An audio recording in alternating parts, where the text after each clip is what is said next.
Hi everyone, welcome to the webinar and workshop series conducted by TCS in lieu of the upcoming OCS exams happening in November 2024. My name is Nick and I'm the lead tutor and evaluator for OCS at TCS. So let's look at the session outcomes. Today's session is going to be a bit long because I have to do a lot and cover a lot within this session. First things first, I will be teaching you answering technique, and along with it, I will also highlight time management technique because you need to get these two elements right in order to stand a chance to pass the OCS exam in your upcoming examination.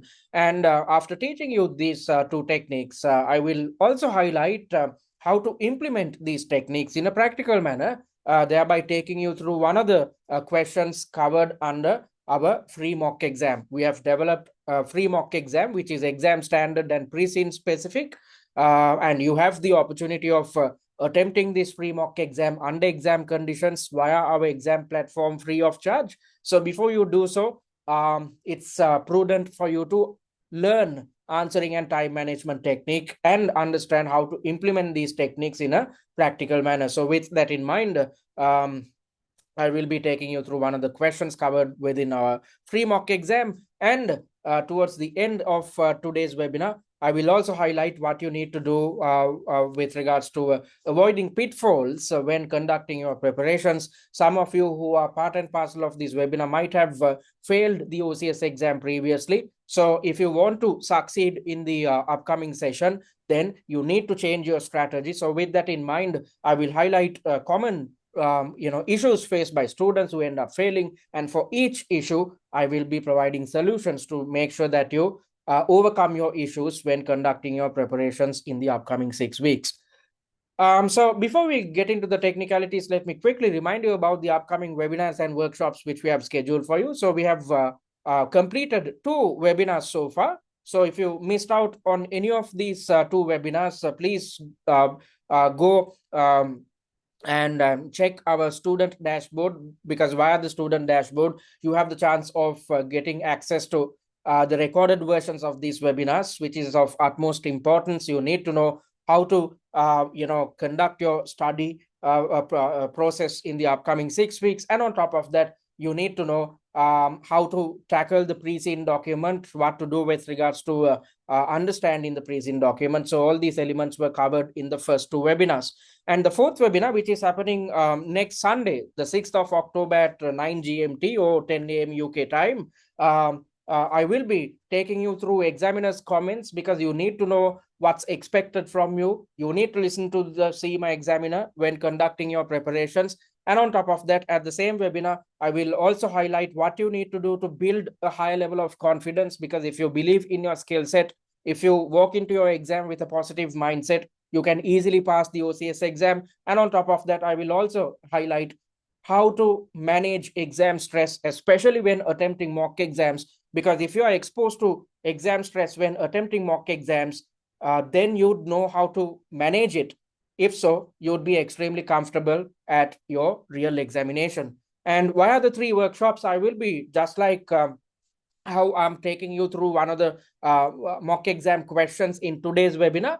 I will be taking you through different parts of the free mock exam, thereby explaining the answers, teaching you the relevant theoretical element covered within each question, and on top of that, highlighting application skills via the 3 workshops, where I will direct your attention towards questions pertaining to the E1, F1, and P1 syllabi. And at each of these workshops, I will be opening up for a Q&A. So by the time you are attending these workshops, you should be done with 1 or 2 mock exams, at least 1 or 2 mock exams as per our study plan. So once you have completed mocks, you will definitely have questions, and I'm always there to help you guys out on a weekly basis. And in the final workshop, which happens 1 or 2 days before your real exam, I will share last minute tips with you to make sure that you walk into your exam with a positive attitude and a positive mindset. So having said that, let's try to understand what you need to get right when developing answers. So first things first, you need to focus on how to get your formatting right. So when you are developing answers, as you know, the CIMA examiner is trying to replicate a real-life corporate environment. So it's as if you are receiving an email from your superior. So when creating responses, it's of utmost importance that you come up with appropriate headings and subheadings so that the marker can easily determine how you have structured your answer. So for each subtask, you need to come up with a main heading, which is in bold and underlined format. And within each subtask, if you feel that you need to further fraction out your answer, you are invited to utilize subheadings. So what am I talking about? And subheadings should be in bold format. So for each subtask, you need to use main headings, which are in bold and underlined format. And if you want to further fraction out your answers, you are invited to use subheadings, which should be in bold format. So let me quickly show you what I'm talking about. So if you consider this question, section number 4, there are 1, 2, and 3 subtasks in total. So focused on each subtask, you need to come up with a main heading, which is in bold and underlined format. So when going through the answer, the marker should see 3 subtasks focused on the 3 3 main headings rather focused on each subtask. So if you look at the fully fledged answer of this question, that's exactly what you can see here. This is the main heading, the first main heading, which is in bold and underlined format. And this is the second main heading, again in bold and underlined format. And this is the third main heading, which is in bold and underlined format. And as I mentioned earlier, if you want to further fraction out your answer, you can use subheadings, which should be in bold format. That's exactly what you can see in this answer. I've used subheadings in bold format. Okay, so that's what you need to get right first when structuring your answers. Use headings and subheadings. You should develop a main heading per subtask. Then when providing answers, your answers should be in paragraph form, and each paragraph should consist of 2 to 4 lined sentences. Again, let me take you back to the suggested answer. So as you can see, I've developed different paragraphs, and each paragraph consists of 3 to 4 lined sentences. Rather than writing the entire answer in one single paragraph, it makes sense to divide paragraphs as per the points which you have highlighted within your answer plan. You'd gain a better understanding of all these elements in a little while after I've taught you answering and time management techniques in full. So in order to make the marker's life easy, it's best to develop a paragraph per answer point rather than including the entire answer in one single paragraph. Because when it comes to allocating marks, although you are taking 3 hours to attempt the entire paper, the marker takes something around 10 to 12 minutes to mark the entire paper. So within trying to mark your paper within 10 to 12 minutes, when he or she has to put in some effort to find the number of answer points which you have highlighted, when he or she who is marking your paper is putting in a lot of effort to find the logic behind your answer, you are not in the good books of the marker. It's prudent to be in the good books of your marker. If so, you are generating a positive attitude in the mind of the marker when he or she is marking your paper. This will result in you gaining good marks. So to be in the good books of the marker, listen to your CIMA examiner and develop answers in paragraph form. Per answer point, develop a paragraph. For instance, when a marker goes through your answer, he or she can see that you have included 1, 2, 3, 4, 5, and 6 paragraphs, which indicates that you have developed or you have included 6 main points within the answer for this subtask. Okay, so that's what you are supposed to do. When providing answers, develop paragraph which consists of 2 to 4 line sentences. And what are you supposed to do with regards to time management? So as you know, per task 45 minutes is allocated. So your total paper goes on for 3 hours. which consists of 4 tasks in total, and the time allocation for each task is 45 minutes. So you need to know how to manage this 45 minutes, because your job is, you should not focus on reading through the scenario and typing out the fully fledged answer straight away. Instead, it's prudent to spend some time to develop something called an answer plan or plan out your answer. You need to spend some time to structure your answer. Why am I asking you to do this? Because that's exactly what you do at office. Once you have received an email, you will not rush to develop an answer or develop a response. Instead, you will spend some time. If the email carries complicated information, you will spend some time to structure your answer properly. So you will come up with a set of bullet points. After coming up with these bullet points, you will again read the scenario or the content of the email to see whether you have covered everything which appears within the email. And once you're satisfied with your structure, or once you're satisfied with the points which you have highlighted, you will expand your structure or your bullet points in paragraph form when finalizing the response, or when responding to your superior. So that's exactly what you are supposed to do at your exam. Rather than rushing to develop the entire answer, simply spend some time to develop something called an answer plan. So we are recommending you to spend something like 15 to 20 minutes to develop the answer. So out of the 45 minutes, 5 minutes should be allocated towards reading the scenario. After you have read the scenario, utilize 15 to 20 minutes to develop the answer plan focused on all subtasks which are covered within a certain task. So according to this question, there are 3 subtasks in total. So within 20 minutes, you should have the capability of developing the answer plan, which covers all 3 subtasks. And once you have done so, utilizing the remaining time, which is 20 minutes, you should focus on expanding the answer plan. So when it comes to typing the answer or typing out the fully fledged answer, you are not thinking, you have already spent time to plan out your answer. And when it comes to expanding your or developing your fully fledged answer, you know what to type.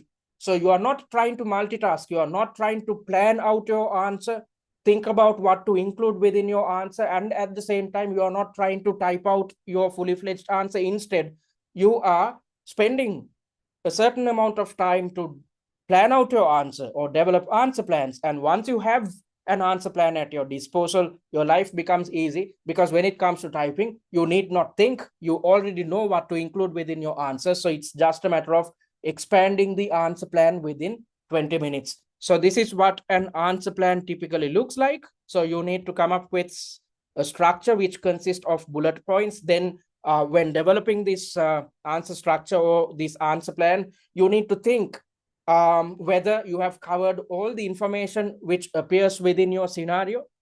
And you need to think whether your answer is aligned with the requirement, because most students who read the scenario and straight away who start to type out the fully fledged answer, halfway through the answer, they might realize that the requirement is something, but something else, but your answer is totally going against the requirement. If so, you have wasted time. You'd have to delete the answer and start from scratch. So when that happens, in the back of your mind, when you know for a fact that you had wasted a lot of time, it leads to panic. Panic leads to brain freeze. And that's a situation where you are trying to come up with an answer, but nothing comes into your head.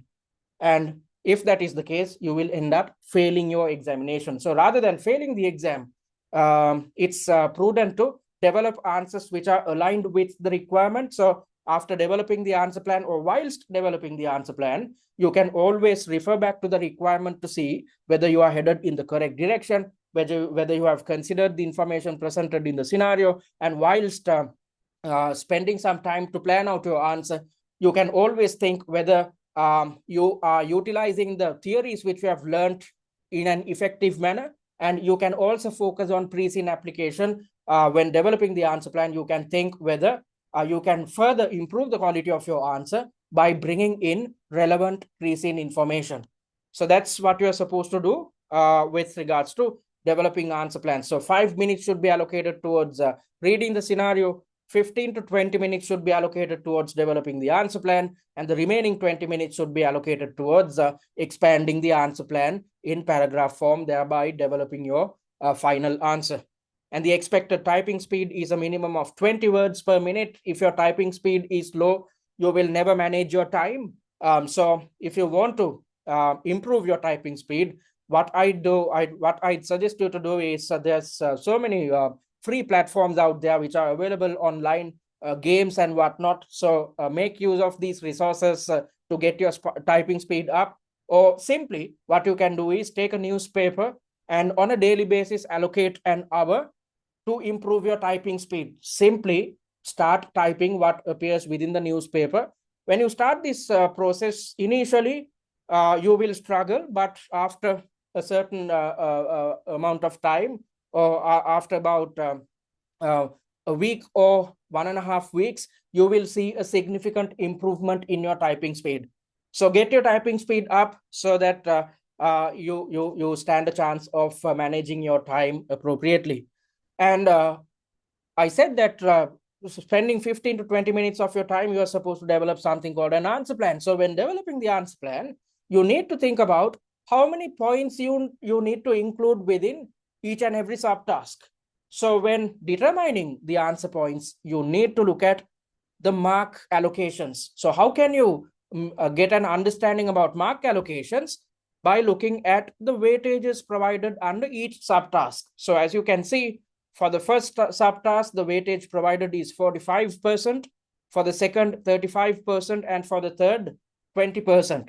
And as you know, each task is allocated with 37.5 marks. So 37.5 marks into 4 tasks, or 37.5 marks into 4 comes up to 150 marks in total.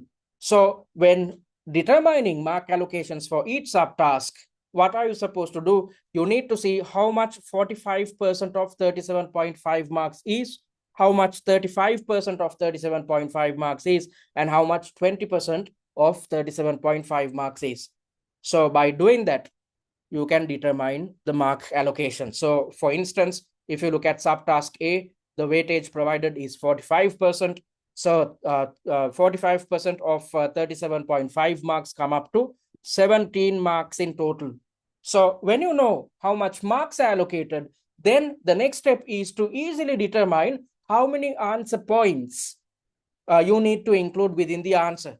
So each valid answer point carries 2 or 3 marks. So in order to gain something like 17 marks, you need to include 6 to 9 valid points within your answer plan.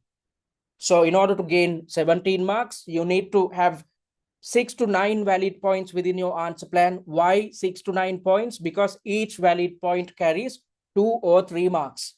So when you stick to this methodology, you are developing answers. You are taking steps to develop answers which are totally aligned with mark allocation. And on top of that, you will not develop answers which are too short or too long. Instead, you are totally focusing your attention towards how much marks are allocated, and based on the mark allocations, you are trying to get the full amount of marks because you are supposed to determine your answer points based on mark allocations. So you need to focus on that as well. Determine the mark allocation for each subtask based on the weightages provided, and based on it, once you know how many marks are allocated, you can easily determine how many answer points need to appear within the answer plan of each subtask. And do not spend time on formatting. The only type of formatting which you should be conversant with is with regards to developing headings and subheadings, and providing answers in paragraph form per answer point. So for instance, if you thought to include 7 valid points within the answer plan for subtask A, then within your fully fledged answer or in your final answer, you need to have 7 paragraphs, and each paragraph should consist of 2 to 4 lines of sentences. So other than that, do not think about formatting.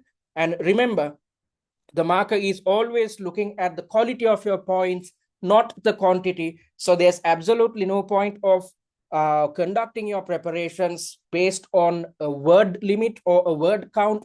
Don't think about the number of words, because will you think about a word count when responding to your boss at office? No. Instead, you should focus on covering all the elements which are highlighted within the requirement, covering all the elements which are highlighted within the scenario.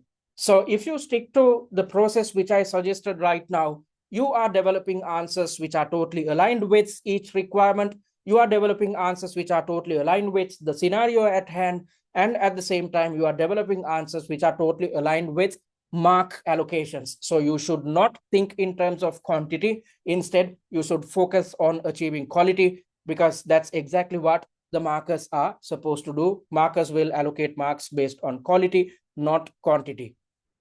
All right. So reiterating the same steps which I highlighted right now. First things first, you are supposed to read through the scenario. You are supposed to take 5 minutes of your time to do so. And not just the scenario, you are supposed to read what is included as reference material as well. And once you have read through the scenario and the reference material, you know what the question or what the scenario is all about. After doing this, the second step should be to reiterate each requirement in your own words in a concise manner. What am I talking about? How are you supposed to do it? So let me quickly go to the top of the answer plan which we have developed. Okay. So let's look at the first requirement. Let's read the first requirement quickly. Explain the working capital position of Moody's based on reference material 4 and highlight the risks, if there are any, associated with selecting Moody's as a supplier. So this is a quite long requirement if you really think about it. So whilst developing your answer plan, you cannot go through this long requirement over and over, because it exposes you to a lot of complexities, because it takes some time for you to read through the entire requirement. So the best approach which you need to adhere to is to reiterate this requirement in your own words in a simpler form or in a concise form. So how are you supposed to do it? I've done it. As you can see in here, you are supposed to explain Moody's working capital position. That's the first part of your question. Explain the working capital position of Moody's based on reference material 4. So I've simplified it to make my life easy. Explain Moody's working capital position. And the second part of the question is to highlight the risks, if there are any, associated with selecting Moody's as a supplier. Again, I've simplified it, thereby mentioning risks of selecting Moody's. Okay, so when you do this, you can easily understand the requirement.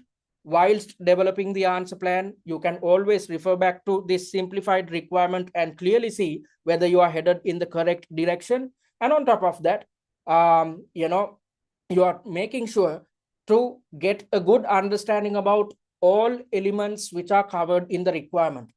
Most students who will not do this or who would rely on this extended requirement, when developing the answers, you are under exam stress, because it's not easy to manage stress across 3 hours. So when you're exposed to stress, you might forget about the second part of the question, which is about explaining the risks associated with selecting this supplier. So you will only focus your attention towards the first part of the question. However, when you reiterate each requirement in a concise manner, in your own words, you are making sure that you are covering the entire requirement. You understand all elements which are covered within each requirement. If so, when developing answers, you can make sure to cover all elements within your answer. So the second step is to reiterate each requirement in your own words in a concise manner. That's exactly what you can see here. Explain Moody's working capital position. That's the first part of the question. And the second part is to highlight the risks of selecting Moody's as a supplier. And then the third step is to develop headings and subheadings, as I mentioned earlier. For each subtask, you need to come up with a main heading, which is in bold and underline format.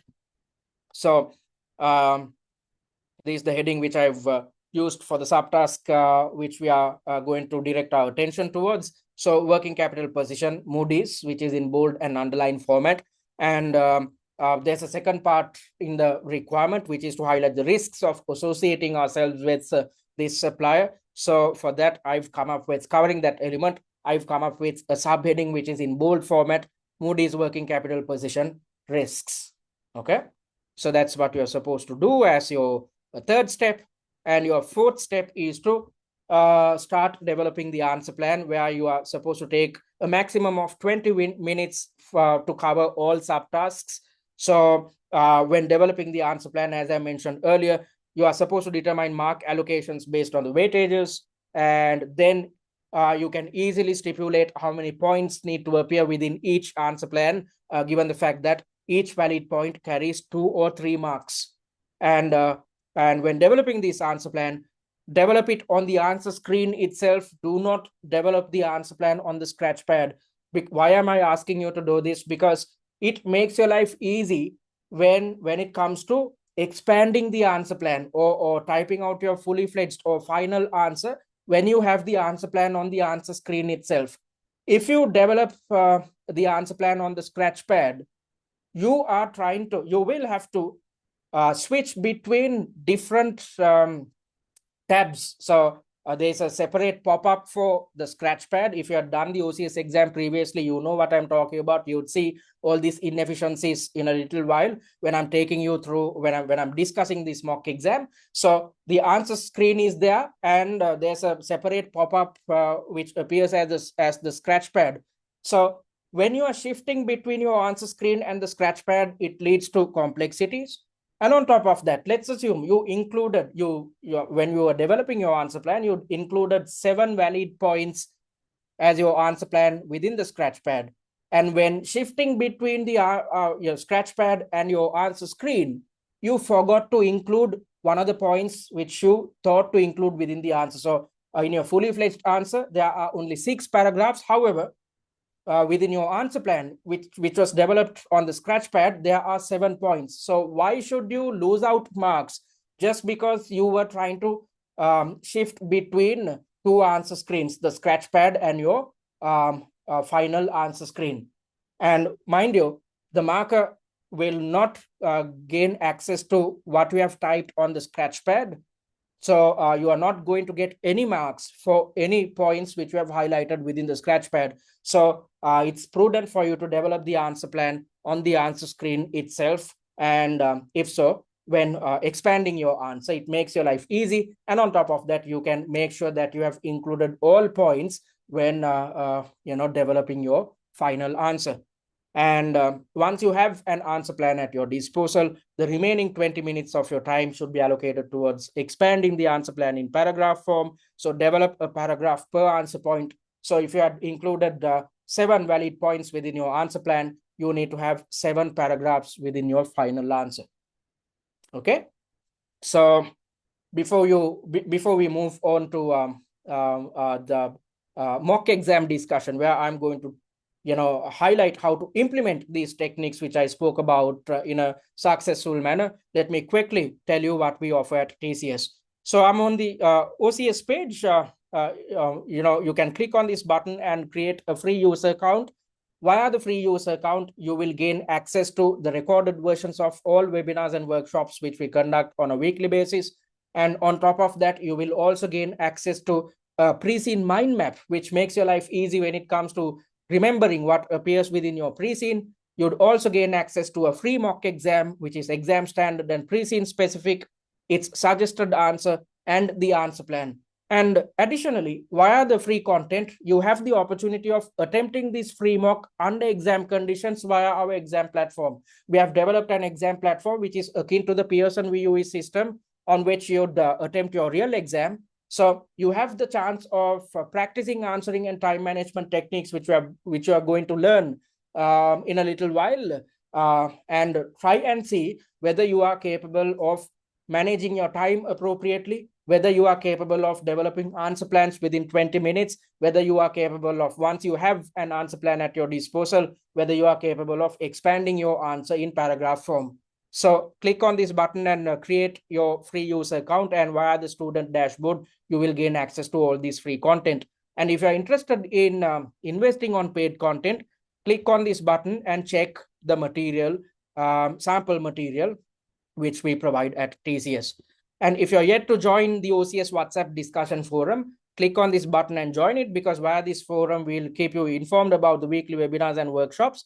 And on top of that, we will be sharing a plethora of free resources. And if you have any questions, you can always raise these concerns via the group. I'm always there to help you guys out. And talking about what we offer two main packages, the value pack and the premium pack. The value pack is designed for students who are coming through the CIMA general route, or those who had completed their OTQ exams. So since you have passed your OTQ exams, we can safely assume that you have learned your theory. So if you're such a student, you simply need to improve your application skills when preparing for the upcoming OCS exam. So under the value pack, you'd gain access to recordings of all webinars and workshops.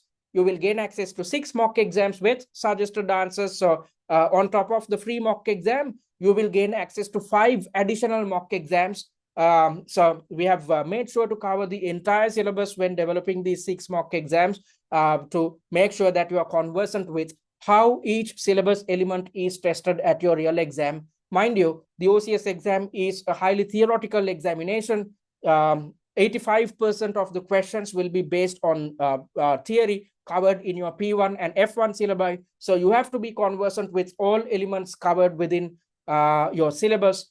You can achieve just that by attempting the 6 mock exams, which we provide as per the answer plan, which is available via the website itself.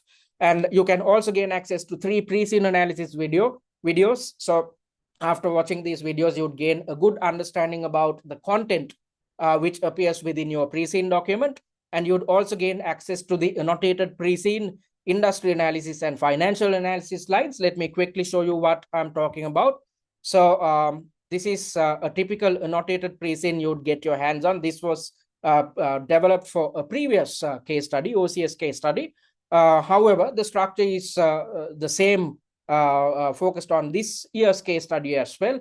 So via the annotations, we have come up with a good summary, which makes your life easy when it comes to understanding the content covered within the pre-scene document. And on top of that, based on the hints provided by the CIMA examiner, we have highlighted probable areas which can be tested, as well as probable syllabus elements which can be tested at your exam. So that's exactly what you can see throughout this document. We have come up with a good summary.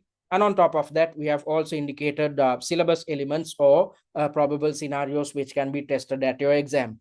And talking about the financial analysis slides, at the very end of your pre-scene document, you would have seen the financial statements of your chosen company. And we have evaluated each financial statement, yet we have kept things simple to make sure that you gain a good understanding of what appears within each financial statement. So we have evaluated the SOPL, the SOFP, as well as the statement of cash flows. And on top of that, at the very end, we have conducted a ratio analysis, and we have again evaluated each ratio in depth, yet keeping things simple to make sure that you gain a good understanding about the financial standing of your chosen company. And the same could be said about the industry analysis slides. It consists of 4 main elements. In the first part, we have defined your chosen industry.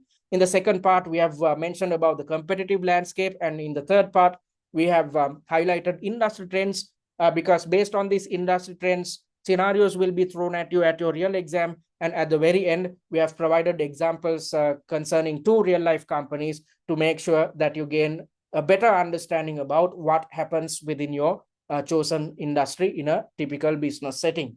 So these are the material which are available under the value pack. And on top of that, you'd also gain access to top 10 likely issue slides, which indicate the most probable scenarios which can be thrown at you at your real exam. You'd also gain access to a case study familiarization kit. After reading this familiarization kit, within 10 to 15 minutes, you stand a chance to get an in-depth understanding about the technicalities behind the OCS exam. You'd gain access to a tutor-managed live chat and the OTQ revision cards. So as I mentioned earlier, the value pack is designed for those who had completed their OTQs. So after attempting each mock exam, if you feel that you need to brush up your theoretical knowledge, or if you feel that you had forgotten a certain theoretical concept, simply refer to the OTQ revision cards in a jiffy.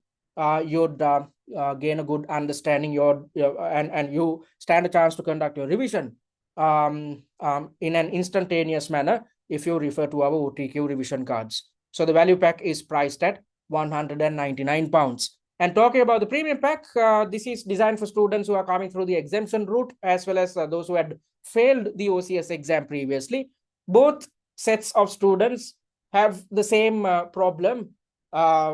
People fail, or those who are coming through the exemption route, both sets of students have gaps in theory knowledge and application skills. So we have come up with additional material to make sure that you stand a chance to learn theory and improve application skills concerning the entire OCS syllabus. So on top of what appears within the value pack, we have also included access to the online mock exam platform. You'd see what our mock exam platform looks like in a little while. So on top of the free mock exam, you have access to, or you have the opportunity to practice all mock exams, all 6 mock exams under exam conditions via our exam platform. This is the best way to master your answering and time management technique. This is the best way to practice stress management, because if you manage your stress successfully when conducting your preparations, when attempting mock exams, you will manage stress easily at your real exam. You'd also gain access to one-on-one tutor feedback on the last 3 mock exams. Let me quickly show you the type of feedback we provide at TCS. So this is feedback which we provided for a student who sat for the August exams, and this is taken from OCS Mock 3. As you can see, we have provided in-depth feedback covering all the points highlighted by this student. So you can see throughout this answer script the type of feedback which we have provided, and at the very end we have provided mark allocations on a subtask by subtask basis, and we have also indicated a success rate. And after receiving tutor feedback, your job is to redevelop answer plans. So you'd learn how to develop answer plans in a while, and then you'd understand what I'm talking about. You are supposed to redevelop answer plans. So when redeveloping answer plans, rather than focusing on the entire mock exam, you are simply supposed to focus on the subtasks which carry a low success rate, which are highlighted in yellow. So when you are conducting revision in such a manner, you are being smart, you are utilizing your time in a successful and efficient manner. You are supposed to only redevelop answer plans focused on the subtasks which are highlighted in yellow. Thereby, you are taking steps to overcome your issues when redeveloping answer plans, rather than blindly attempting the entire mock exam once more. And at the very end, we have provided general comments as well. As you can see, this student got 70 marks for mock number 3, and the same student got 78.5 marks for mock number 4. There is a improvement. And in mock number 5, this student got 81 marks. And at the real exam, this student ended up scoring 105 marks. So how did this individual who got 70 odd marks and at the final mock exam got 81 marks, how did this individual end up getting 105 marks at the real exam? Simply by redeveloping answer plans after receiving tutor feedback, and simply by sticking to our study plan, thereby attempting a mock exam per week. So you can achieve the same feat if you're serious enough and if you stick to our study plan. And you'd also gain access to answer plans of all 6 mock exams under the premium package. You'd see what an answer plan looks like in a little while, because when I'm explaining answering and time management technique, I'm going to utilize the answer plan which we have developed for the free mock exam. You'd also gain access to 20 master classes. So in the 5 paid mock exams, there are 4 tasks. So 4 tasks into 5 mocks come out to 20 tasks in total. So focused on each task, we have developed a masterclass. And the objective of developing these masterclasses is to take you through the logic of each answer, at the same time teach you theory and application skills, because when developing each task, we have made sure to cover all syllabus areas which are covered in your E1, F1 and P1 syllabi. This is the best way to learn theory and improve application skills within a short period of time, especially if you had failed the OCS exam previously, or if you're coming through the exemption route and you'd gain a good understanding about the way in which we conduct our master classes in a little while when I'm explaining the answer based on the mock exam which we have developed for you. And once you have access to all this content, you will pass for sure, hence the pass guarantee. So if you invest on the premium package and fail the exam, you will gain access to the premium content in your subsequent sitting free of charge. However, in order to in order to claim the pass guarantee, you have to complete these 3 requirements. You have to complete all 6 mock exams. If not, you will not be conversant about how each syllabus element is tested at the exam. If so, you are testing your luck. So if you decide, if you invest on the premium package and attempt just 1 or 2 mock exams, then you cannot claim the pass guarantee, because in order to pass, you must attempt all 6 mock exams. And your solutions should be original. So when developing these or when attempting these mock exams, you are not expected to go through the suggested answers, the answer plans, or the master classes. Instead, try to do it on your own. Give your best shot. That's the best way to understand where you stand as a student. Then you are poised to understand your shortcomings. If you understand your shortcomings, you can work towards overcoming your shortcomings. If so, you will be successful at the exam. As I mentioned earlier, the student whose answer script, which I shared with you a little while back, this individual got 70 odd marks and just 81 at the last mock exam, and ended up getting 105. Why? Because this individual stuck to our guidance, attempted the mocks on his own, and because of that, this individual was able to understand shortcomings. And once you understand the shortcomings, when redeveloping answer plans, you can take steps towards overcoming these shortcomings in a successful manner. And you have to meet the performance criteria for the last 3 mock exams. You need to score 40% or higher. Why have we come up with this performance criteria? To make sure that you do a serious job when attempting the last 3 mocks, especially given the fact that you are receiving tutor feedback. And once you have completed these 3 requirements, there's absolutely no way you'd fail your OCS exam, hence the pass guarantee. So the premium package is priced at £699, which can be paid in 2 installments, 2 monthly installments of £349 each. Or if you opt to pay in full, you stand a chance to, actually speaking, you will save £100. If so, the price of the package will be just £599. And all products are available until the 28th of February 2025, because the same pre-scene which is used for the November sitting will be utilized in Feb as well. So if you are planning on sitting for your OCS exam in Feb, invest right now and start your preparations so that you can conduct your preparations in a stress-free environment.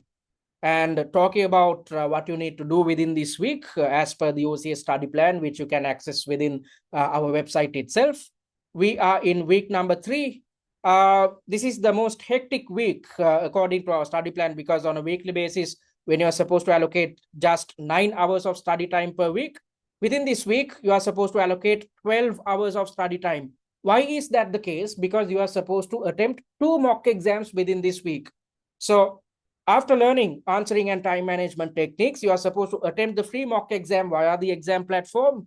Then you will realize what your shortcomings are. And then within the upcoming week, you have to attempt the first mock exam. After attempting the first mock exam, watch the 4 master classes to learn the logic covered within, you should have covered when developing your answer, to learn the relevant theoretical elements covered within the mock exam, and to learn application skills. And once you have learned these elements, once you have learned theory and application, you are supposed to put your knowledge into practice by redeveloping the answer plans focused on mock number 1. After you have redeveloped your fresh answer plans, compare them to the answer plans which we provide to make sure that you gain a good understanding of whether you have overcome your shortcomings, or whether you need to further work on your on your answering technique. And if you stick to a similar approach on a weekly basis, in week number 4, you are supposed to focus your attention towards mock number 2. In week number 5, mock 3. Week 6, mock 4. Week 7, mock 5. That's the last mock exam. A week before the exam, you will be relaxing. When all the other students are scrambling for time, you are conducting your revision. when all the other students are trying to attempt mock exams, you are simply focusing on the answer plans.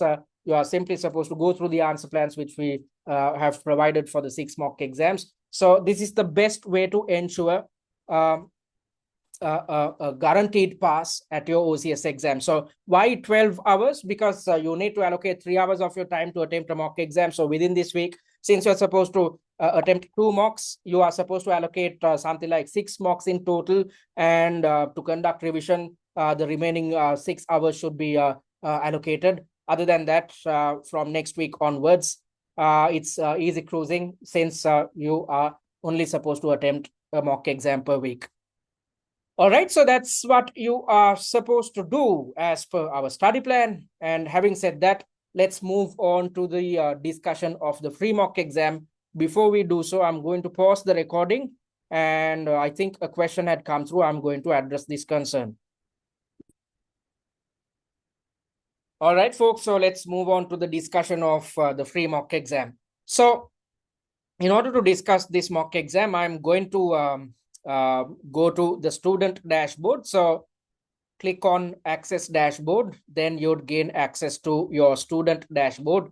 Go to my courses, and as I mentioned earlier, you can attempt the free mock exam under exam conditions via our exam platform. So in front of OCS free, you'd see this button, access content. Click on it, then you'd gain access to the material which are available to you. So under the videos tab, you'd have access to different set of videos, the pre-scene analysis videos, along with the recorded versions of the webinars and workshops. And if you go for the premium package, you'd also gain access to the master classes as well. And you'd also gain access to different types of study material based on availability, based on the package which you have opted for. And under the mocks tab, you'd gain access to the free mock exam and its suggested answer. And under the exams tab, once you click on this button, you are in a position to start attempting your free mock exam. So let's look at how you are supposed to do this. So yes, okay. All right, so we are on the exam platform. As you can see, this mock exam consists of 4 main tasks, and the time allocation is 45 minutes in total. And each subtask, covered within this mock exam carries each task rather carries 3 subtasks in total. So that's exactly what you can see in here, and you can see the weightage is provided. And once you start the exam, you will not be able to pause it, just like in your real exam. So you can't see the begin button, which is at the very end of the page because of the restrictions pertaining to screen sharing. However, by clicking on the begin button, you can start your paper. So you are in section number 1. Just like in your real exam, there is a timer, which I hope you can see it in here. Yes, there is a timer. So if the countdown begins, you are allocated with 45 minutes, and you are in the task number is shown in here. Out of the 4 tasks, you are in task number 1, and you'd gain access to a calculator, which is a pop-up. You can move it around just like in your real exam. And on top of that, you'd also gain access to a scratch pad. As I mentioned earlier, when developing the answer plan, do not utilize your scratch pad. Instead, if you want to type out important information which is highlighted within the question, you can do so. Other than that, you do not utilize it for to develop the answer plan. And you'd also gain access to reference material, which is available under each requirement. So you can easily, gain access to the reference material as a pop-up within the exam platform itself. And you also have access to the pre-seen document, and you'd also gain access to the same task, because when developing your answer, it makes your life easy when you have access to the task within the pop-up itself. You'd see this at your real exam as well. So let's try to figure out then after you have read through the question, click on the next button. You cannot see the next button because it's at the very end of my screen. So once you click on the next button, you would be directed to the answer screen where you are supposed to type out your fully fledged answer. So when developing the answer plan, develop the answer plan on the answer screen itself. Do not utilize the scratchpad. And once you have developed the answer plan, once you know what you should include within your fully fledged answer, remaining the last 20 minutes of your time, start expanding the answer plan which you have developed, and you have access to the scratchpad, the calculator, as well as the reference material, which makes your life easy when developing the answer plan, because you can easily refer to the reference material without having to go back to the previous page. And you also have access to the pre-seen document. If you need some information, you can easily find it. And on top of that, you have access to the task as well. So that's the functionality of the exam platform which we have developed at TCS, which is totally akin to the Pearson VUE system. If you have done the OCS exam previously, you know what I'm talking about. So it's important that you get your bearings with the technicalities behind this exam platform, because it's not too easy to shift between the pre-seen document, the task, the reference material, the scratchpad, and whatnot. So you need to get your bearings with the functionality of this exam platform. And the best way to do so is to practice each mock exam under exam conditions via the exam platform which we have developed for you. And once you're done with a certain requirement, you are supposed to, you can see the two buttons. If you click on the previous button, it takes you to the question. And if you click on next, it takes you to the answer screen. And once you have clicked on this button, let's assume you completed your entire answer within 40 minutes and you want to move on to the next task, then you are supposed to click on this button. And once you click on the submit answer button, you cannot go back. So always remember, rather than trying to manage your time across 3 hours, you have to think about 4 chunks or 4 lots of 45 minutes each. Because once you're done with task number 1, you'd be directed to task number 2. Once you are in task number 2, you cannot go back to task number 1. So you have to think in terms of 4 45-minute slots. So I'm going to take you to question number 4. So let me move forward, because I want to take you through a question which is based on your F1 syllabus. Okay, you can see the timer is running. All right, so let's read through the question and see what type of answers you are supposed to develop.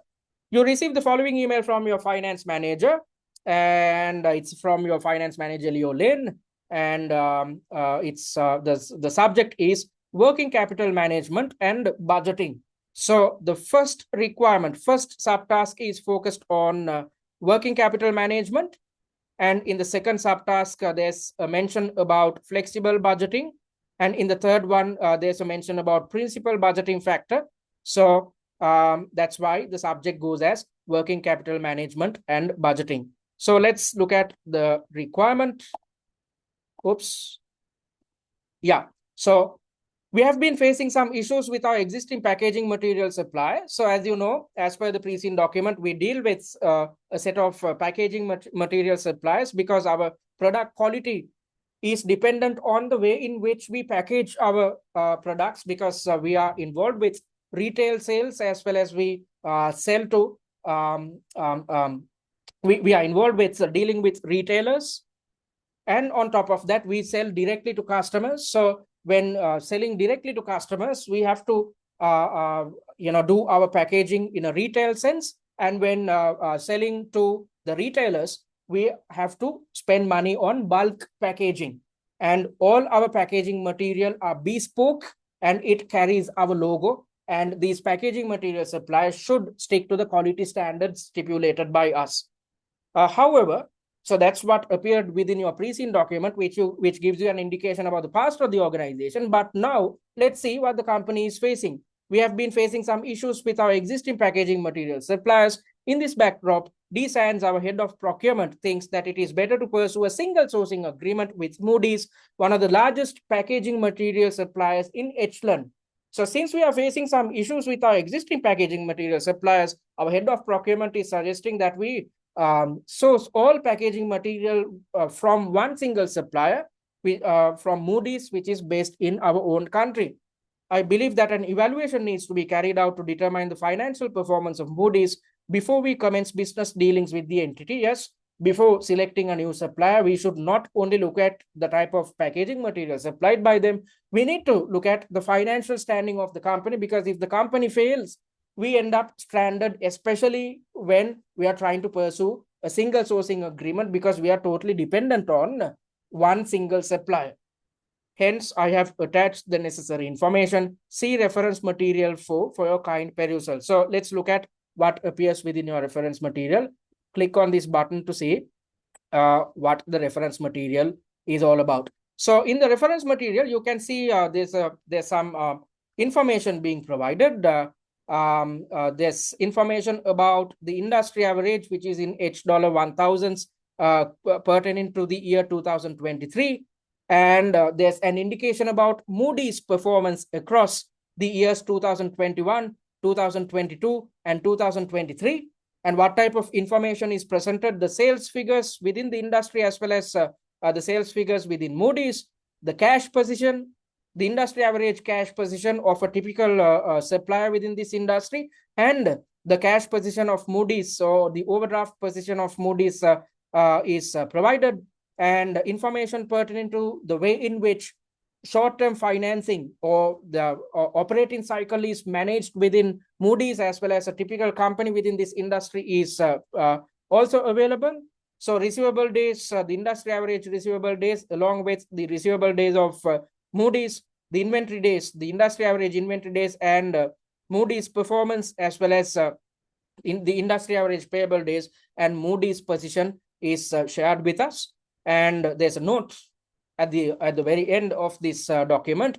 Moody's credit terms for both receivables and payables are 30 days. So Moody's is expected to recover cash due from its clients within 30 days. And on top of that, as per their own internal control, Moody's is supposed to repay their suppliers or payables within 30 days. So let's try to figure out what you should include when developing the answer. Let's try to understand what the requirement is all about. You are supposed to explain the working capital position of Moody's based on reference material 4 and highlight the risks, if there are any, associated with selecting Moody's as a supplier. Okay, so based on what I highlighted, what is your first step? That's to read the scenario. You have done so. Then you are supposed to reiterate each requirement in your own words in a concise manner. So I'm not going to take you through the entire question, given the time constraints. Because of that, I'm solely going to focus your attention towards subtask 1. So you are supposed to reiterate the requirement in your own words in a concise form. So that's exactly what you can see here. Explain Moody's working capital position. That's the first part of the question. And the second part of the question is to highlight the risks of selecting Moody's. And what's the next step? Develop headings and subheadings. So you are supposed to develop a main heading which is aligned with this requirement. So you can simply come up with a main heading which goes as the working capital position of Moody's, which should be in bold and underlined format. And for the second part of the requirement, you can come up with a subheading which should go as risks of selecting Moody's, which should be in bold format.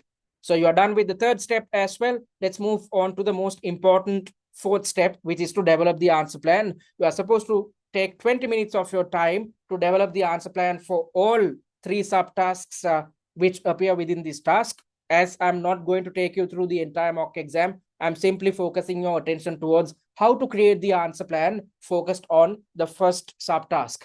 So before you develop the subtask, you are supposed to determine mark allocation based on the weightages provided. So how much of a weightage is provided for subtask A? 45%. So 45% of 37.5 marks, because that's a total mark allocation per task. So 45% of 37.5 marks come up to 17 marks in total. So in order to gain 17 marks, since each valid point carries 2 or 3 marks, you need to include 6 to 9 valid points within your answer plan. 6 to 9 valid points within your answer plan. So let's move on to this part where we can gain access to the answer plan pertaining to this subtask. So I've come up with a main heading and I've utilized a subheading as well. So let's try to figure out how to decrypt the numbers provided and what type of an answer you should develop. So let's look at, I'm going to click on the next button so that we are on the answer screen. I'm not going to type out the answer because it's going to take a bit of time. So because of that, I'm going to focus your attention towards the answer plan, which we have already developed. Okay, so let's look at the reference material.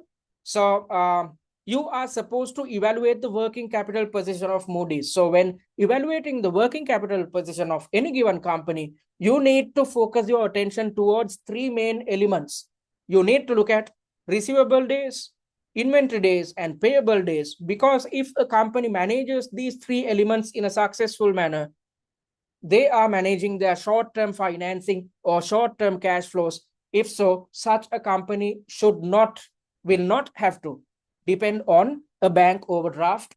If they are managing their affairs on a daily basis in a successful manner, if they are managing their receivable, payable, and inventory days successfully, then they will have cash surpluses within the business. So if you look at the cash position of this company, it used to be $825,000. It had significantly decreased in the year 2022 to $56,000. Still, it's positive. However, in the year 2023, they had to depend on a significant cash overdraft amounting to $630,000. This indicates that their cash position is depleting. We need to find out why this is happening. And on top of that, looking at the sales figures, sales used to be 1.2 million in the year 2021. It had doubled in the year 2022 to $2.4 million. And in 2023, again, it had doubled to $4.2 million. So there's something strange going on within this company, because when their revenues are doubling every year, their cash position is depleting. So that's a major problem. There's something wrong with this company's performance. So in order to gain a good understanding about these elements, let's look at each and every working capital or operating cycle element as per what's highlighted within this scenario or what's highlighted within this reference material. So first things first, let's focus our attention towards inventory days. Whenever evaluating inventory days or trying to understand what inventory days depict about the company's performance, always think about the company's cash position and revenues. You need to, when evaluating about inventories, always remember, think about a company's cash position and revenue. So as I mentioned earlier, revenue had doubled across the years. However, cash position has depleted. Actually speaking, in the year 2023, they had to depend on a cash overdraft. So let's look at the inventory days and what we can say compared to the industry average. So the industry average inventory days come up to 32 days. What does it indicate? A normal supplier which operates within this industry, or an average supplier which operates within this industry, will convert its raw material into cash within 32 days. So any company which is into manufacturing, they will have raw material. You need to take some time to convert your raw materials into finished goods, and these finished goods should be sold to a customer to get some cash onto your hand. So this is what the inventory days give us an indication about. So in this industry, usually players take 32 days to convert their stocks into cash. So let's look at Moody's situation. It was all good in the year 2021 when players within the industry on average take 32 days to convert their stocks into cash. Moody's had done it faster, which is good, which indicates that they had generated cash by selling their stocks faster than normal players out there. And it's quite the same in the year 2022 as well. However, there's a significant dip in inventory days, which indicates that they had converted their stocks into cash extremely fast in the year 2023, which is almost half of that of the industry average. Okay, so let's try to understand what you should consider when developing the answer.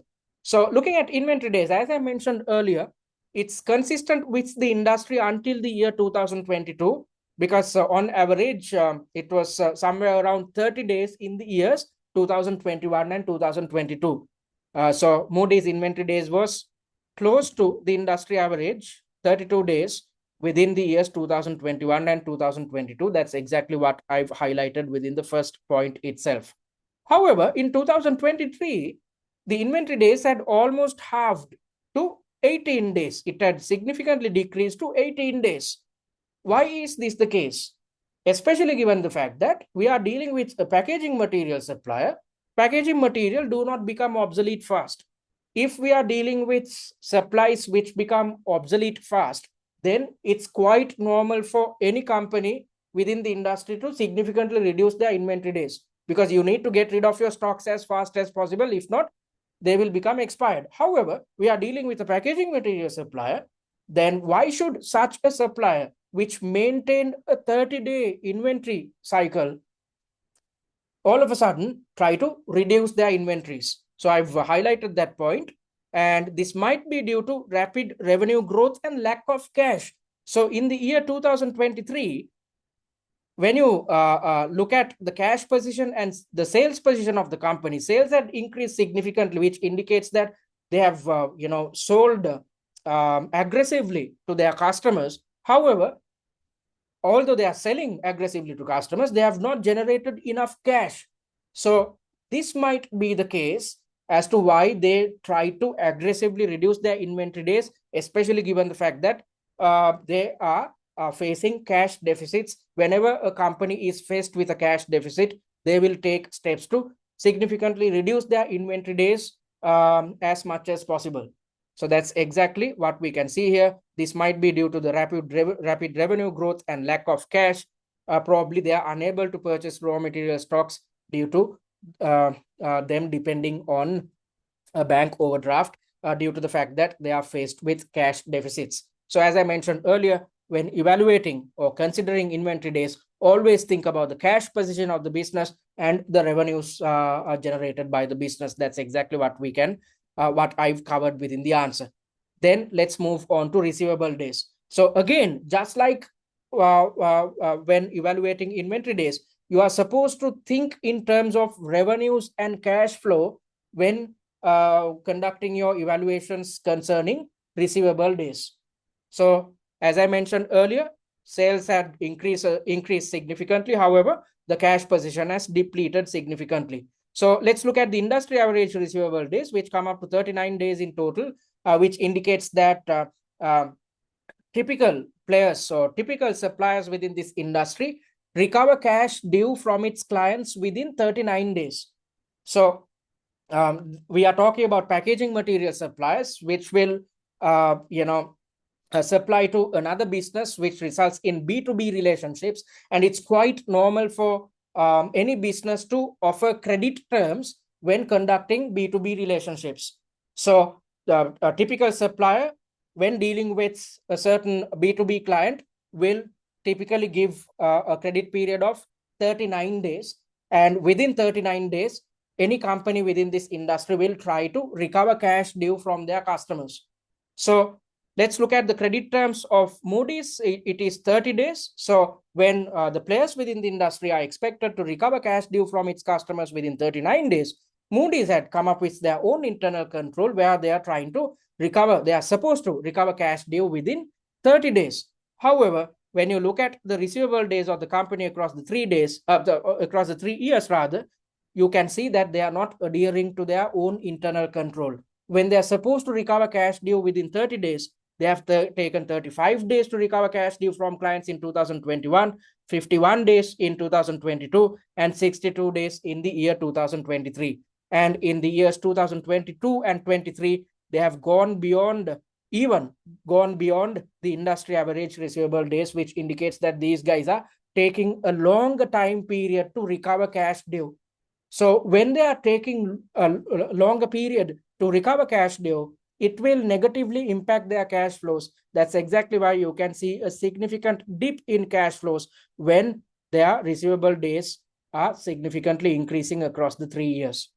And on top of that, when you are offering extended credit terms, you are in a position to attract a lot of customers, because customers will love it when a supplier is providing an extended credit period. So rather than, let's assume you are working for back office, rather than back office having to pay these guys within 30 days, if we have the option of, or the opportunity of, repaying them within 62 days for the packaging material which we received, then it's beneficial for us, because we can hold on to our cash for a longer time period, and it impacts our cash flows in a positive manner.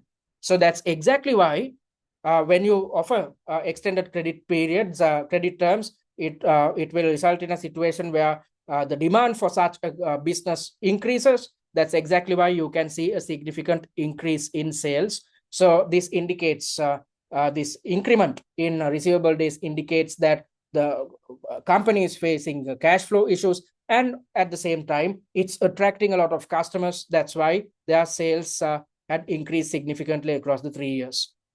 So that's what you should include within the answer. It had increased, the receivable days had increased across the years, and the receivable days had been higher than the industry average in the years 2022 and 23. Yes, in the years 2022 and 23, it was higher than the industry average receivable days. And on top of that, it indicates that this company is inefficient when it comes to managing its credit, managing its receivables, especially given, why am I saying that they are inefficient in credit control? Especially given the fact that Moody's standard credit period is 30 days. When they are expected to recover cash due from its customers within 30 days, they have taken way more than that in the years 2022 and 2023, which indicates that their credit control is not too good. And that's exactly why you can see a high growth in revenue, because extended credit terms will attract new businesses. Probably these guys are providing extended credit terms to attract new businesses, because simply given the fact that their cash flows are depleting. Whenever a company's cash flows are depleting, they will try to find new customers, to find new cash sources or income sources. So that's exactly why this company might be offering extended credit periods, which is beneficial for us. Rather than having to pay these individuals in 30 days, we can take 62 days as per their receivable days for the year 2023. Then let's move on to payable days. The industry average is 45 days. Before we move on to the industry average, I said when evaluating inventory days and receivable days, you are supposed to consider the cash position of the business and its revenue. And when evaluating payable days, always look at the cash position. So as I mentioned earlier, the cash position has depleted across the 3 years, and the industry average payable days indicate that players within this industry usually pay their own suppliers within 45 days. That's what payable days indicate. When you are operating as a business, you will buy your own raw material from another supplier, and payable days indicate how long a typical business takes to repay its own suppliers or repay its payables. So the industry average is 45 days. And looking at the payable days of Moody's, it was way below the industry average in the year 2021, when a typical business takes 45 days to repay its own suppliers. Moody's had done it within 38 days, which is good for supplier relationships. Any supplier will love it when a customer is paying on time, a customer is paying faster relative to the industry average. However, things have gotten extremely bad in the years 2022 and 2023, when all the players are repaying amounts due within 45 days. Moody's had taken 63 days, and in the year 2023, they have taken 86 days, whilst they are expected to repay their suppliers according to their own payable days control, internal control pertaining to payable days. They are supposed to repay their suppliers within 30 days. When this was the case, they have not stuck to their own internal control. They have taken longer to repay the suppliers. And I said when thinking about payable days, always look at the cash position. So the cash position has depleted. So probably because they don't have enough cash, they have taken longer to repay their suppliers. However, even when these guys had cash, they have taken a bit longer to repay its suppliers because they were expected to. Their internal control stipulates that they are supposed to repay their suppliers within 30 days. However, when they had a lot of cash in the year 2021, they have not adhered to this internal control. And when cash became scarce, they had taken a longer time period to repay its own suppliers. So the relationships between Moody's and its own suppliers will definitely be negatively affected when Moody's is taking longer to repay its own suppliers.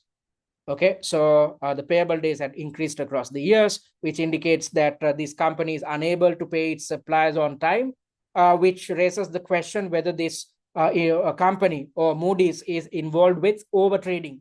You will gain a good understanding about overtrading in a little while, because I'll cover this element when explaining the risks attached to dealing with this supplier or pursuing a single sourcing agreement with Moody's. And they were slow to pay relative to the industry average, even when Moody's had cash. That's exactly what I said. Even when they had cash, they have not stuck to their internal control with regards to payable days, which indicates that Moody's is taking advantage of its suppliers. So to deal with such a supplier will be bad for our own reputation, because it appears that this supplier, Moody's, is taking advantage of its suppliers, which is extremely unethical. Okay, so that's what you should cover within your answer plan. And let's move on to the second part. You are supposed to highlight the risks of dealing with this supplier. So I've come up with a fitting subheading. And as I mentioned earlier, it appears that this company is engaged with overtrading. What is overtrading? When looking at overtrading, you have to look at all elements covered within the reference material. So you need to look at the revenue, you need to look at the cash position, you need to look at whether these individuals are paying their suppliers on time or not, and you need to look at whether the receivables are increasing or not. So I'll explain the logic behind these four elements which leads to overtrading. So you can see that the revenue had significantly grown across the 3 years. Why is this the case? Especially given the fact that, as I mentioned earlier, they are providing extended credit periods to attract new clients. So they are at the when their revenues are increasing, their receivables are also increasing. So although they are generating a lot of sales, they are not generating cash at the same time. Instead, they are providing extended credit periods with the sole aim of attracting new customers. So when there's a significant growth in revenue, and if the receivables are increasing, then that will lead to a situation where the cash position will deplete. So you are generating a lot of sales, but you are not generating a lot of cash, because you are selling everything on credit. You are offering extended credit periods, which results in an increase in receivables, and this in return leads to a depletion of cash. And when you are exposed to cash shortcomings, then you will pay your cash shortages, rather, you will pay your suppliers late. That's exactly why the payable days are increasing. So this indicates that this company is unable to finance and manage the rapid growth, which is known as overtrading. They are generating a lot of sales. However, although sales are increasing, they are not generating enough cash. Because of that, there's a delay when it comes to repaying their own suppliers. And if this company continues like this, if they're trying to attract new customers as much as possible in the future, however, if they are exposed to cash flow issues, then they will not be able to continue trading in the future. So it's extremely risky for us to opt for a sole sourcing agreement or depend on this company 100%, when we are not too sure about its financial situation in the future, because this company might file for bankruptcy in the future if they continue like this, and it's bad for us to depend on such a company in the future. And if so, they will be unable to fulfill our packaging material needs, especially given the fact that they have low inventories. So if they have low inventories, then if we ask for packaging material, there will be a delay, which leads to a situation where we are done with our backpacks. We have manufactured our backpacks, but we do not have a chance of getting it across to our customers because we cannot sell our backpacks without packaging them. So that's going to be bad for us. And also, it appears, as I mentioned earlier, the fact that Moody's is exploiting its suppliers. So if so, we'll be dealing with an unethical supplier, which will negatively impact our own reputation, because we believe in ethics and sustainability according to our value system, as per what's highlighted within the pre-sin document. So it's not too good to align ourselves with a supplier or a stakeholder which does not believe in the same set of values which are practiced within our own company. So after you have developed this answer plan, the next step is to expand the answer plan, thereby developing a paragraph per answer point. That's exactly what you can see here. Once you had developed the answer plan, utilizing the remaining time, you are supposed to expand your answer plan in paragraph form. So for each main point, develop a paragraph, and each paragraph should consist of 2 to 3 line sentences, so that 2 to 4 line sentences rather. And once you had developed the answer in paragraph form, it makes the marker's life extremely easy when it comes to allocating marks, when it comes to understanding how many points which you have mentioned within the answer, when it comes to understanding the logic behind your answer. If so, you will gain extremely good marks at your exam. So although I'm asking you to stick to this answering technique, when you try to do it for the first time, you will definitely run out of time. When I'm asking you to develop the answer plan for the entire subtask within 20 minutes, when you try to do it on your own, you will take 40 or 45 minutes. So that's exactly why I said that you should practice your answering technique. And the best way to champion answering technique is to practice the 6 mock exams under exam conditions via our exam platform. So if you attempt one single mock exam, it's as if you are practicing answering and time management techniques 4 times over. And once you're done with all 6 mock exams, it's as if you have practiced answering and time management techniques 24 times over. That's enough and more practice for you to get everything right, to manage your time, to develop successful answer plans at your real exam in the most efficient manner. So make use of the resources which we have developed. We have developed an exam platform which is akin to the Pearson VUE system, to make sure that you have the chance of practicing mock exams under exam conditions, because this is a tough exam. You need to look at all elements and manage all elements to get everything right at your real exam. So you have the chance of practicing the free mock via the exam platform. So you know how to access the exam platform. Go attempt, since now you know answering and time management technique. Your next step should be to attempt the free mock via the exam platform. And if you are interested in investing on paid content within this week, focus on attempting mock number 1 as well. All right, so having said that, let's move on to the last part of today's webinar. There could be a set of students who had failed their OCS exam previously. If so, you need to change your preparation strategy. So let's try to understand what you need to do with regards to how you what you are supposed to do with regards to overcoming your shortcomings. So first things first, you have to conduct your own personal reflection to figure out what went wrong last time, because without addressing these concerns or problems this time, there's absolutely no point of sitting for the exams happening in November, because you'd end up failing once more. So you need to sit in one place and be honest to yourself. Try to understand what went wrong, what your shortcomings are. In a little while, I'm going to highlight the shortcomings, common shortcomings faced by students. So when conducting this personal reflection, try to understand whether you encountered any of the issues which I'm going to explain in a little while when conducting your preparations focused on the previous exam. If so, you need to take steps to avoid these shortcomings when conducting your preparations for your upcoming exam. So by referring to the mock exam suggested answers and the answer plans, you'd gain a good understanding about the type of answers you should have developed.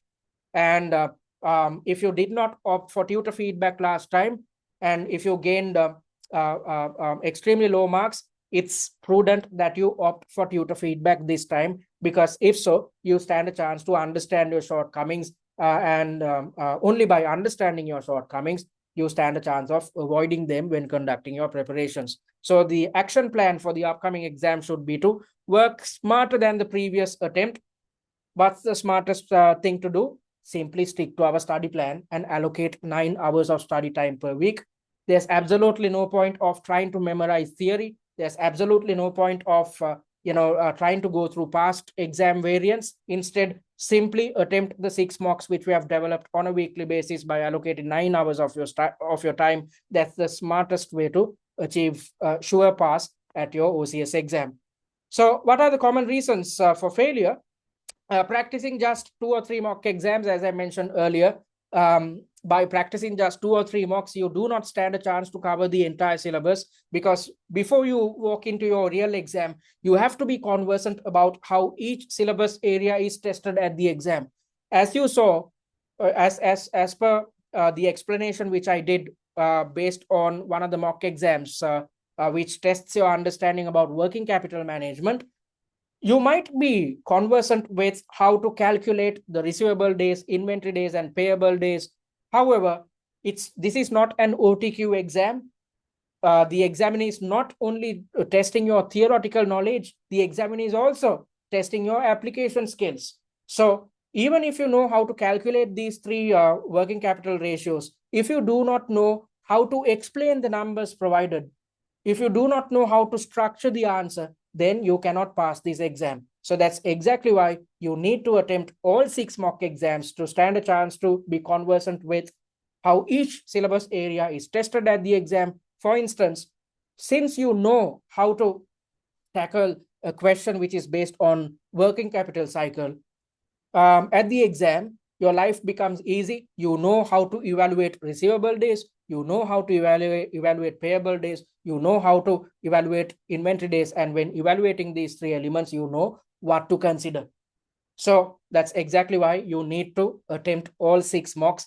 There's absolutely no point of trying to pass the exam by simply attempting 2 or 3 mock exams. And another problem is not practicing mocks under simulated exam conditions. So when practicing each mock exam, I've dealt with students who'd attempt the first task of a mock exam today, the second task tomorrow, the third task day after tomorrow, and likewise. However, at the real exam, you have to sit in one place 3 hours at a stretch, and it's not easy to be exposed to extreme levels of stress 3 hours across 3 hours, because when attempting the 4 tasks, you will be comfortable in your first 2 tasks.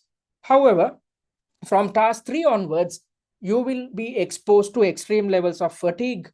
Your brain will always keep telling you to stop your work, develop answers as fast as possible, and get rid of this stressful environment.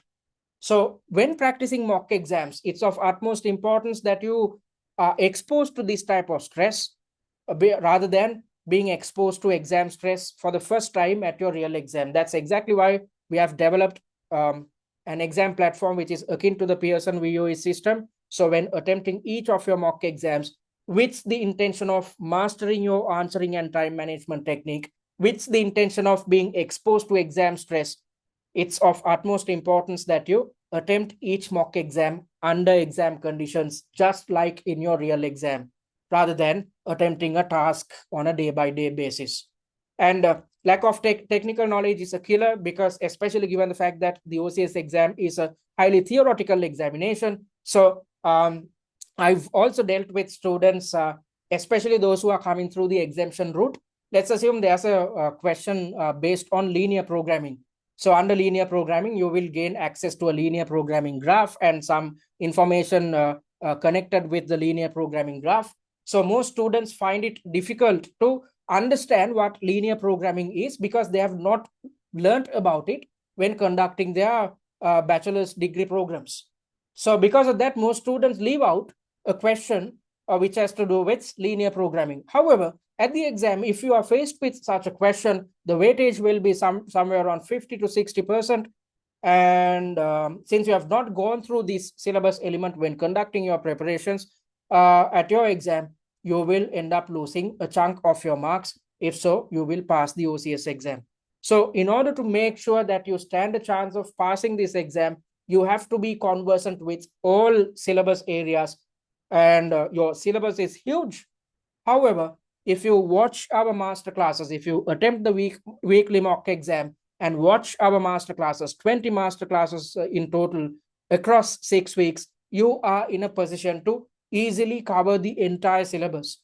And as per our study plan, a week before the exam, you are supposed to revise your knowledge by going through the answer plans over and over again, going through all 6 answer plans. And as I mentioned earlier, we have made sure to cover all syllabus areas when developing our 6 mock exams. So a week before the exam, when you are going through the answer plans, it's as if you are revising through the entire syllabus. So you need not do anything else to learn theory or revise theory. You need not refer to your old notes, your study texts and whatnot, because if you try to do so, it's gonna take a lot of time. Instead, simply rely on the answer plans which we have developed, simply rely on the mock exam which we have developed, and you can easily learn theory via the master classes, just like how you learned information pertaining to learned the logic and theory behind receivable days, inventory days, and payable days in today's session. So if there's a lack of technical knowledge, you cannot pass. So in order to improve your theoretical knowledge, attempt the 6 mocks, redevelop answer plans, go through the answer plans which we have developed, and on top of that, most importantly, watch the master classes. That's the best way to learn theory. And you might fail due to shortcomings in application of knowledge, even if you're coming through the general route. Even if you have done your OTQ exams, you really need to work on your application skills, because as I mentioned earlier, even if you know how to calculate receivable, inventory, and payable days, that's not tested at your OCS exam. At the OCS exam, all the facts and figures will be provided. Your role is to explain the numbers provided. So you need to know how to apply your theoretical knowledge. You need to know what type of relevant pre-seen information should be brought in when developing answers. So that's exactly why you need to, again, practice the mocks, redevelop answer plans, and watch the master classes, because we are one of the objectives of developing master classes is to ensure that you improve your application skills. And most students who fail end up failing mainly given the fact that they rely on past exam variants or past papers. I'm yet to find a student who had relied on past papers and passed the OCS exam. Why am I saying this? Because the past variants are based on different pre-seen documents. So the information presented in each pre-seen is totally different to the pre-seen which is relevant for back office. So if you consider the last sitting, the pre-seen was based on an equestrian a player in the equestrian industry, or a manufacturer of saddles. But this time's pre-seen, so when you are selling saddles, you are selling to the premium market. However, if you look at this time's pre-seen, it's totally different. It's focused on a totally different market segment. This time's pre-seen is based on a backpack manufacturer. Not just a manufacturer, we are into designing, manufacturing, and selling backpacks via our own website. And if you look at the previous case study, which was based on a saddle manufacturer, they did not have an online presence.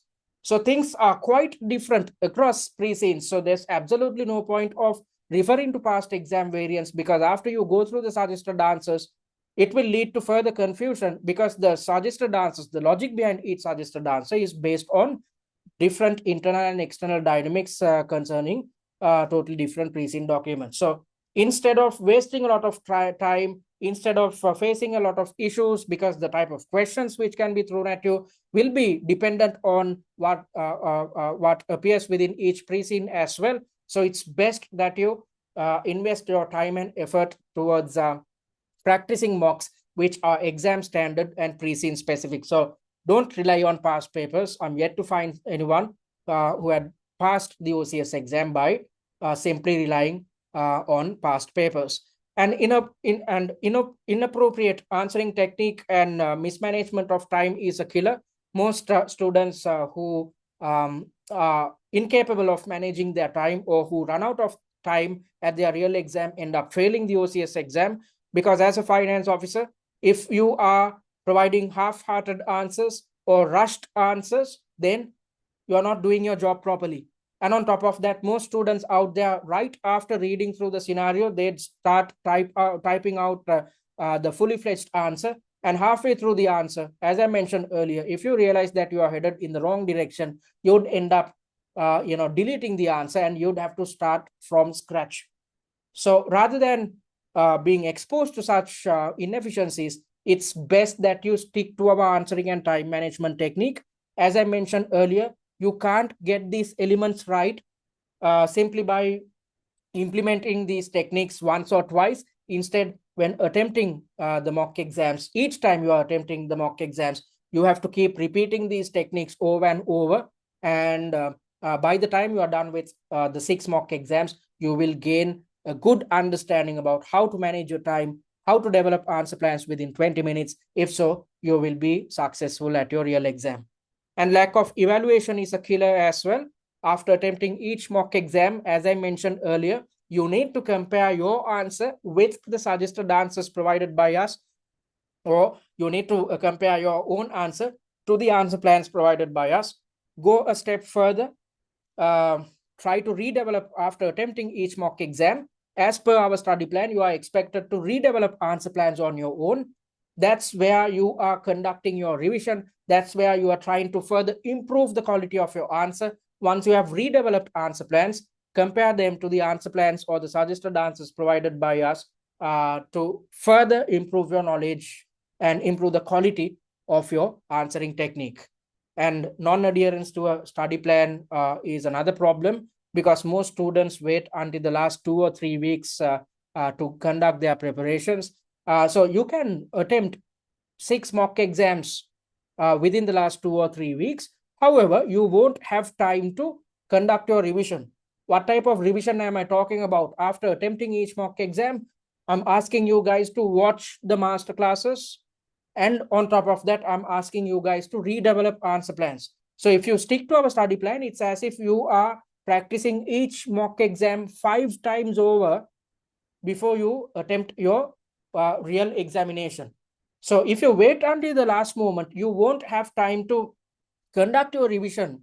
You won't have time to redevelop answer plans. You won't have time to watch the master classes. If so, you would be blindly attempting mock exams, which is not the best thing to do.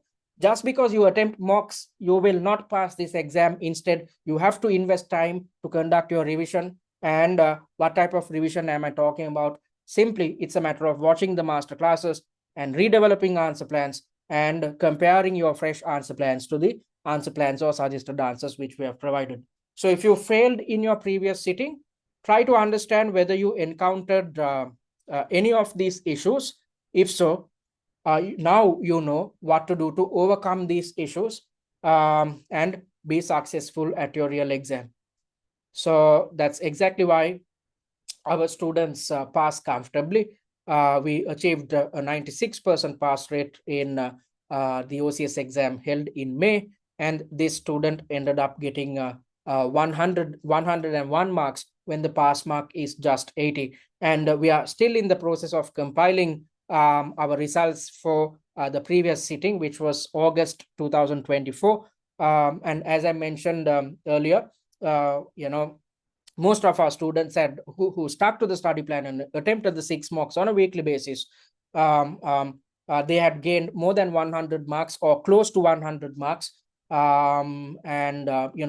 If you stick to our study plan on a mock by mock basis, you for yourself will see over a set of 6 weeks, you will significantly improve your performance. And if that is the case, your real exam is going to be a walk in the park. All right. So having said that, we are moving on to the Q&A. I'm going to pause the recording.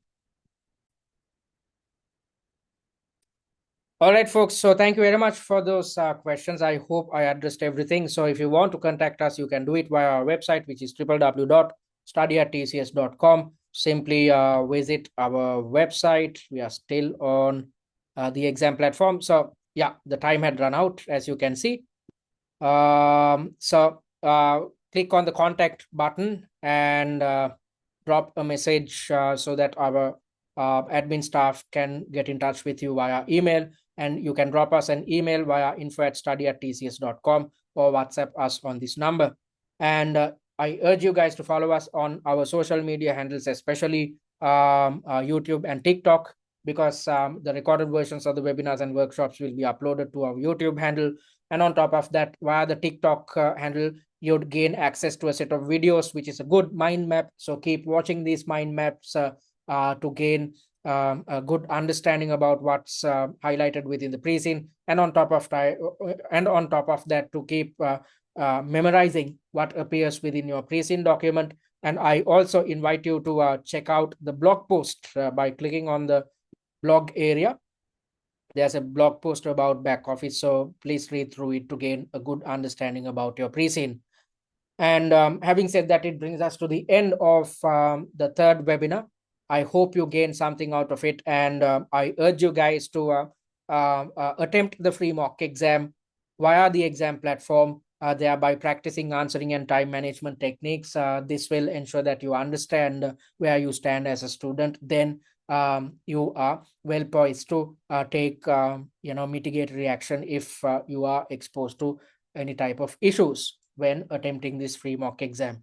So I hope to see you guys next week at our fourth webinar. Thank you very much for joining, and take care.